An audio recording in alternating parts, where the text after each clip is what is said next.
Hello and welcome back to our mini-series on what digital marketers need to know about Google third-party cookie deprecation. I'm Morgan Jarvis, the Director of Paid Media at Workshop Digital, and today I'm going to be walking you through the channel implications that we can expect on meta ads. So really the only area of implication that we need to consider within Meta is the Meta Pixel. The Meta Pixel is a tool for website retargeting and conversion attribution, and it operates using a combination of first and third-party data. For that reason, the full extent of its impact remains a little bit uncertain, but we do know that there are a couple of mitigations that we can be putting in place to minimize the impact when third-party cookies are fully deprecated. The first of these is ensuring that your pixel is set up to capture first-party cookies. You can do that within your Meta Ads platform. And the second is looking at enabling the Conversions API within Meta Ads.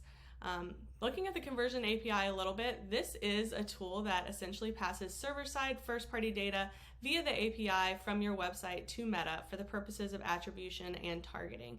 It's essentially designed as a direct response to the challenges posed by the loss of third-party cookies, and it's going to help ensure clean, clear, and complete data within Meta Ads in a similar way as the enhanced conversions tracking will assist within Google Ads. One thing to keep in mind if you're enabling the Conversion API for a healthcare client is that you want to make sure that it's not going to pass through any PII and is still set up in a privacy-safe way.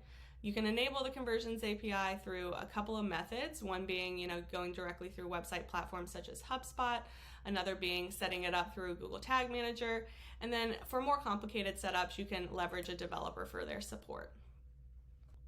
Moving on from conversion tracking and attribution to audience targeting, thankfully there's not much of an anticipated impact within the meta audiences.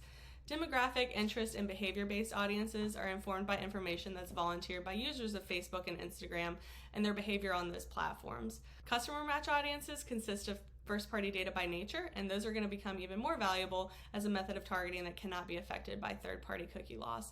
And lastly, lookalike audiences are really built using the same data that we use for demographic, interest, and behavior targeting, which is informed by first-party data from Meta's various platforms. So for that reason, not much of an anticipated impact when it comes to audience targeting on this platform. It still represents a good platform to reach audiences based on their interests and behaviors with the data that they've provided Facebook through their browsing.